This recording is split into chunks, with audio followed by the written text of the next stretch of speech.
Hi there, I'm Buddha and you're watching Dr. Guitar, a show for all you guitarists out there. In today's episode, I'm showing you the difference between a chorus pedal and a flanger pedal. And for that, I have two beautiful brand new Supro pedals, the chorus and the flanger. But first of all, let me thank my dear patrons for supporting the show. And of course, if you want to become a patron yourself, you just go to the link and follow the steps. You'll be getting early access to episodes, a free video lesson every week, and a free backing track every month. And of course, my huge thank you, because you're supporting the channel and you're helping me keep on doing this. Also, if you're interested in guitar lessons with me, just send me an email or a direct message via Instagram or Facebook, and we'll deal with it from there. Let's go!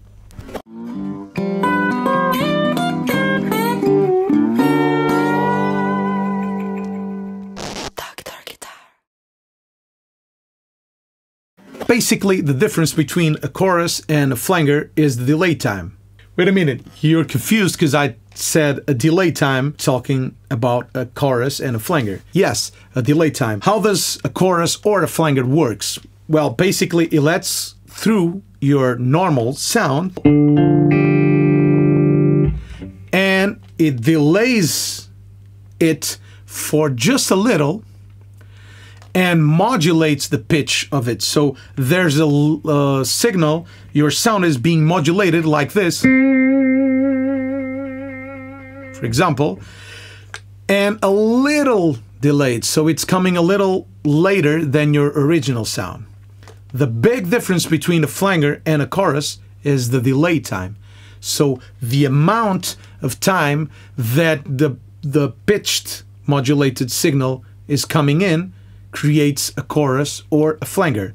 Basically, the flanger is a shorter delay, so you have your two signals are really close together, and the chorus is a little longer, which makes the chorus sound watery and the flanger sounds weirder. It can have the jet flanger. The first time I really consciously heard a flanger sound was on Lenny Kravitz's Are You Gonna Go My Way?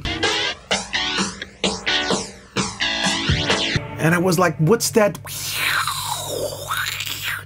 But then I learned that the Beatles did it. Eddie Kramer did it a lot with Jimi Hendrix, using tape to delay one of the tapes and then create a flanger. So the power supply wasn't working and I had to change it. So let's hear the chorus as it is.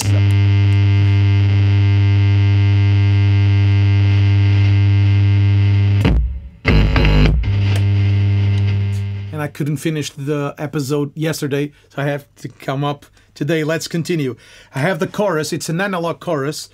So what the chorus does, as I told you, it adds a pitched modulation to your signal. So you still have your dry signal, and then you add another layer, a little delayed, to your basic signal. So it's coming up or down. So you have the controls you have is the speed of that modulation, if it's fast or slow.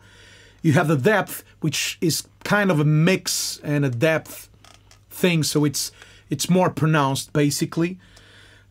You have the dimension. Since this is a stereo chorus, a two-line chorus, so you have the 1 and 2 choruses, the dimension basically adds one chorus to the other. If you're using 2 amps, it will blend the modulation, so you have a richer modulation. And the time is the delay time between your dry signal and your affected signal. But what it does, if it is at noon, it's normal setting. If you pass it to the left or to the right, it just shortens the left side and augments the right side, or vice versa. So you get different timing in each side of the delay. Basically, you will hear a shorter delay or a longer delay in this one, because I'm only using it as a manual, as a mono chorus. So let's hear it as it is. This is my clean sound.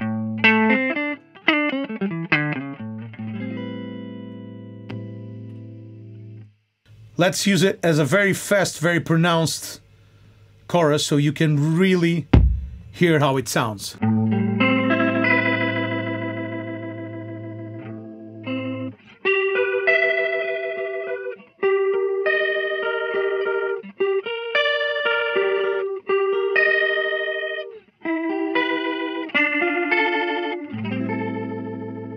So it basically is mimicking a rotary speaker, and this is really great to do that in a very short format. It's not the same thing as a Leslie, but it sure sounds really close to it.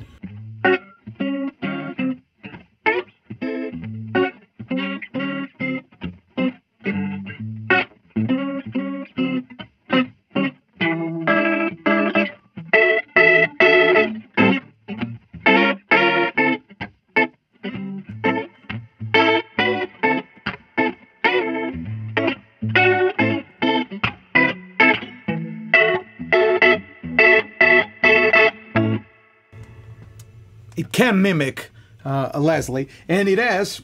I just turned on the reverb on the Lone Star.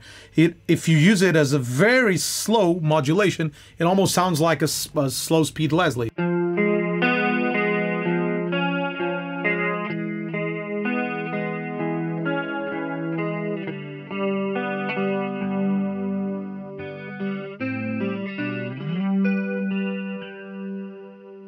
We can diminish the depth, or even we can diminish the dimension to make it a little less pronounced.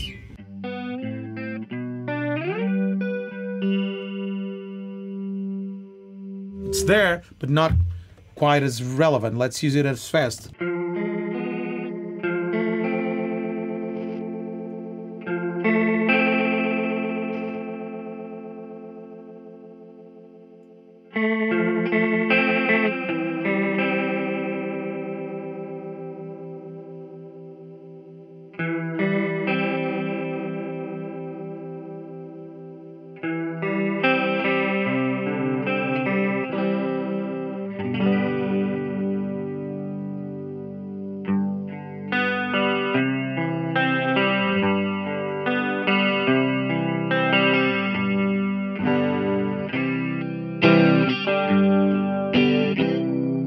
And I love subtle choruses like this, because you don't really hear it. It's not like the 80s chorus, but if you take it off, hear it.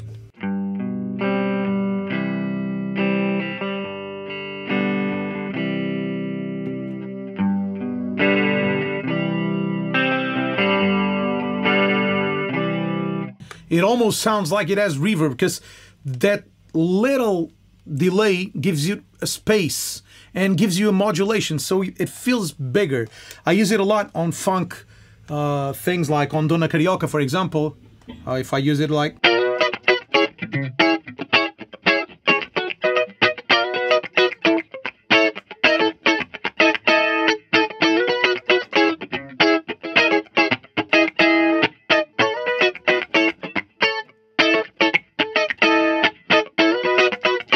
If I play it without the chorus.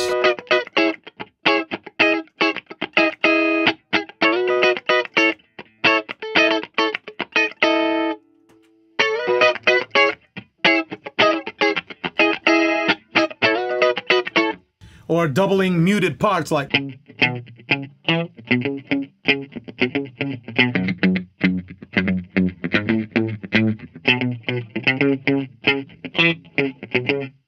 Without it.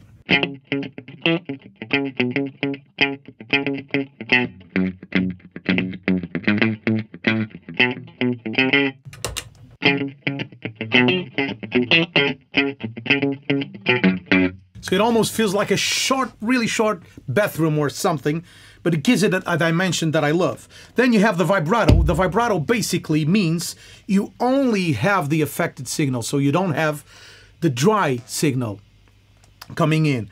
So you only have the pitched signal. Here you can really hear what the pedal does.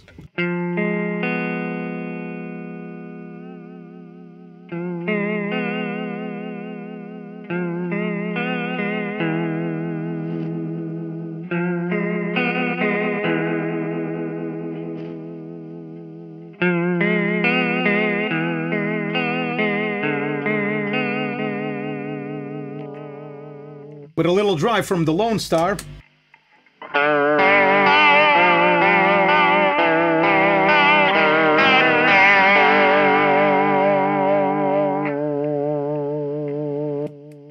It's really a cool effect, and it can replace a tremolo if you like it. Here it's super pronounced. If you reduce the depth,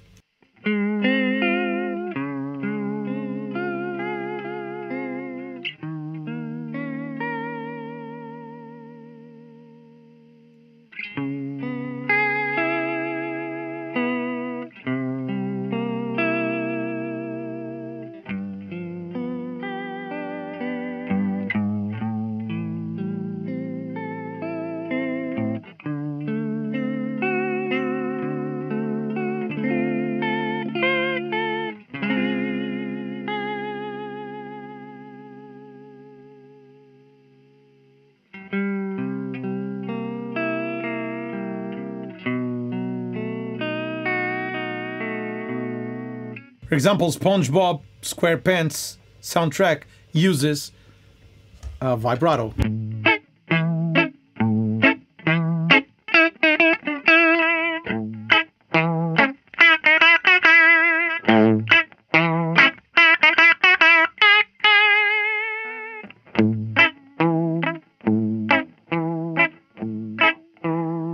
Because it sounds underwater to me. It's really great. Let's move to the flanger. And the flanger basically has the same characteristic as the chorus, but the delay time is shorter. So it sounds like if you're hearing the sound through a pipe, you hear a lot of reflections. You basically have the speed, same thing. So the speed is the velocity or the speed of the modulation. You have the width, which is kind of the same thing as in the depth, but it's kind of the thickness of the flanger. Then you have the feedback, which increases a resonance, and you have the sweep, which is basically changing the time between the flanger 1 and 2, because this is also a stereo pedal. So it's shortening one and lengthening the other if you're using it in stereo. And you also have the dimension, which makes it more pronounced. Let's hear it as it is.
So if we use a slower tempo,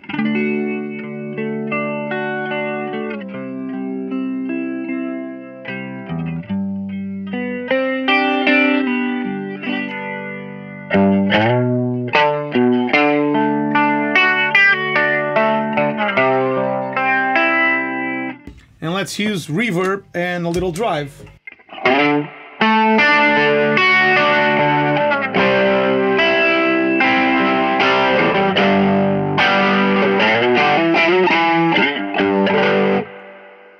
So it almost has that phasery quality. It's very Pink Floyd, David Gilmour too.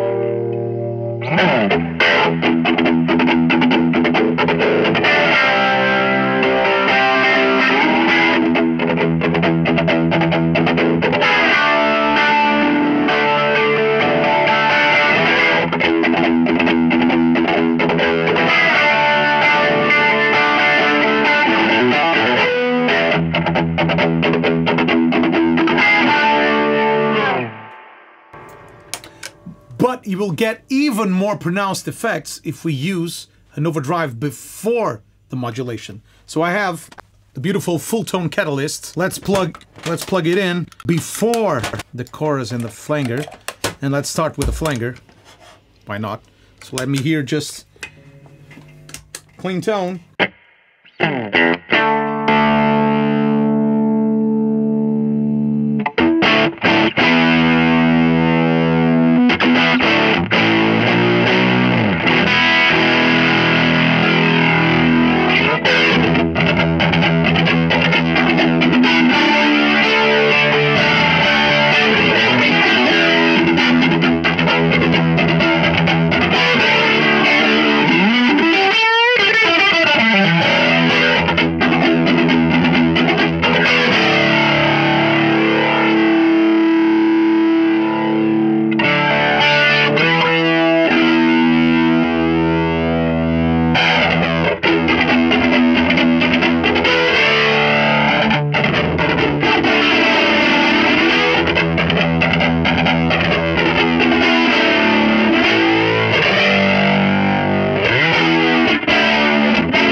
Chorus.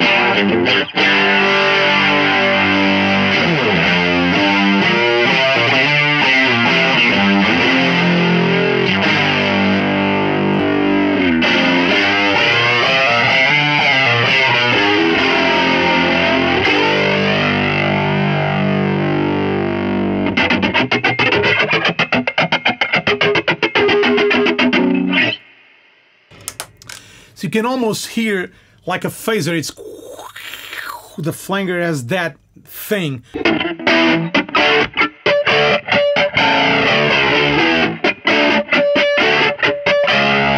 Barracuda is a very famous song that has a flanger in it, and Zeppelin used it. Eddie Kramer used it a lot with tape. The Beatles did it too, because it was a tape artifact due to the delay time and the pitch modulation.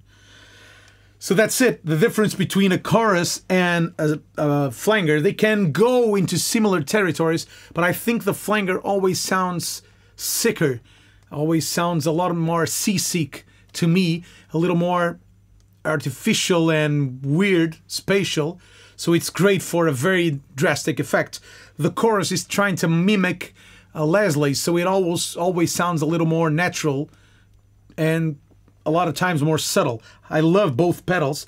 I actually loved the chorus. It's incredible for the slow Leslie setting. To me, it's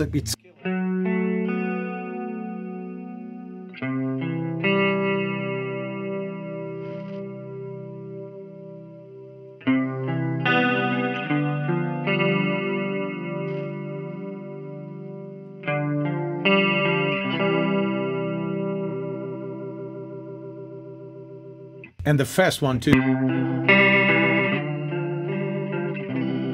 It's very hard to have this in a pedal for it to sound like proper Leslie, because usually it sounds like an artificial pitched thing.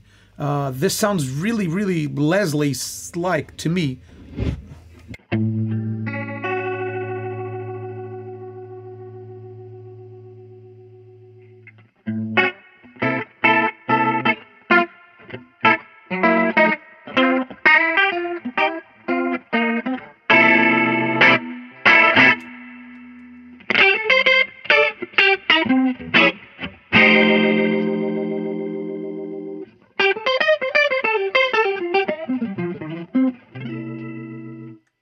Loved it. The flanger is magical for that weirder stuff, like kind of phasery. It would be great on an effect loop of some effect pedal like the Analog Man ARDX20, to use it as the modulation on the delay, or on in the Super Ego, in the effect loop of the Super Ego. It would be great. But let me know what you think, and I hope this was helpful to you, for you to understand the difference between a chorus and a flanger. Unfortunately, I have these two great examples by Supro that is just incredible. You know I'm a big Supro fan. Here's one of my great Supro amps. I own 3, and I love them. It's actually what I use live, because there's nothing that comes close to a Supro. Thank you so much, and I hope you enjoyed it. We'll see each other next week. Let me know in the comments what you think. Bye-bye.